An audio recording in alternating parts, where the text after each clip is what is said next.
Hey everyone, today we're going to be discussing how to counter disk overload usage in Ableton Live 9.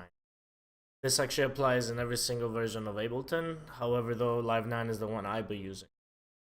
So in a lot of projects, for example, the sample project I'll be using is this Angel X Sladen Scream for Daddy remix that I've been working on this week.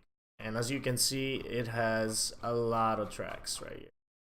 So it's over 100 tracks, and no matter what computer you have, you might experience a slowdown, and this little box right here lighting up. Be right here. So what does this mean? Hard disk overload indicator means that too many files are being accessed from the disk, and sometimes you have audio dropouts on your stream. So there's actually a way to counter this, and not everybody knows about this. However, though, it's super easy and it's gonna help tremendously. Some people might not experience this if you have a multiple hard drive setup or you have an SSD. However, though, you have a lot of tracks and all these samples are coming from different folders in your hard drive or solid state drive, you might experience the slowdown, and then it slows down the project. So not only this affects performance, but it just holds back the project.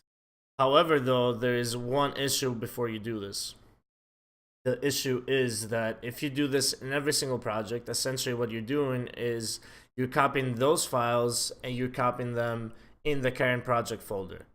So the drawback of this is if you do this for every single project, your project files are going to start being large. So let's say you're using all these samples, then a project file could be up to 8 gigs. And some of those samples would be redundant because let's say you're using the same riser from the same folder, you will have that problem of that riser being copied to every single project in your hard drive. However, though, the main advantage of this is that if you are sharing this project with somebody else, so you're packing this project or giving it in a flash drive for anybody else to use, he might not have the same samples as you. So by putting all the samples in this folder, the project is never broken. Thus, you never have files that cannot be found. And usually that happens, you see a big orange box right here, and it kind of like breaks the project. My opinion, what I do about this is I make sure that when I finish the project, I collect all and save, just in case, let's say, my hard drive burns out, my computer breaks, I never have those files again.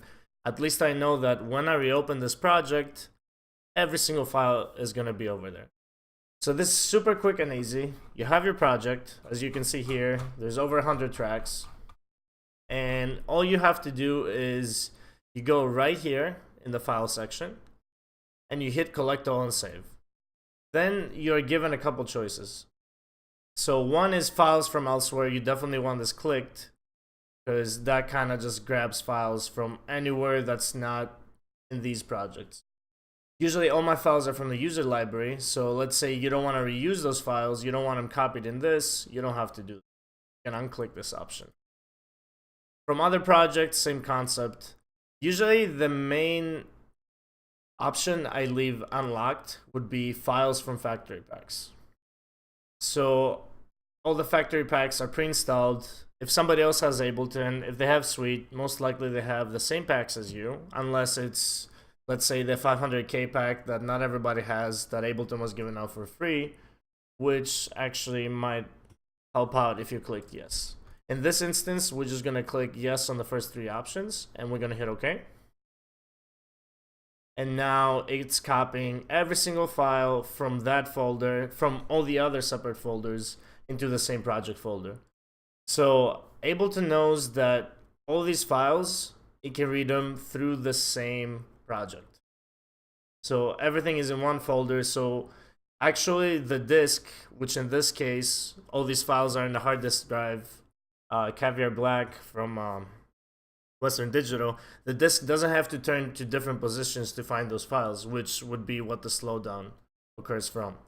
If it's on an SSD, you might not have that problem. However, though, it still would speed up everything because it would get all these files into one folder, and the SSD wouldn't have to process and try to find those files at a different location.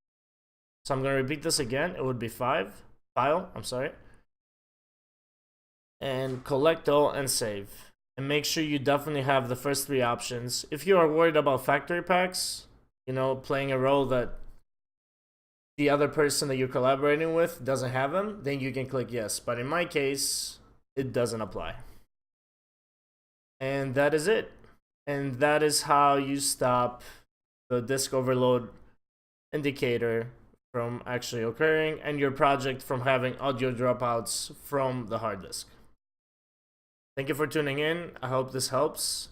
And I would love a follow in any of my social media outlets. So you can find me at any social media at IAM92Waves, except for Twitch, which is twitch.tv/AlexTheGreek.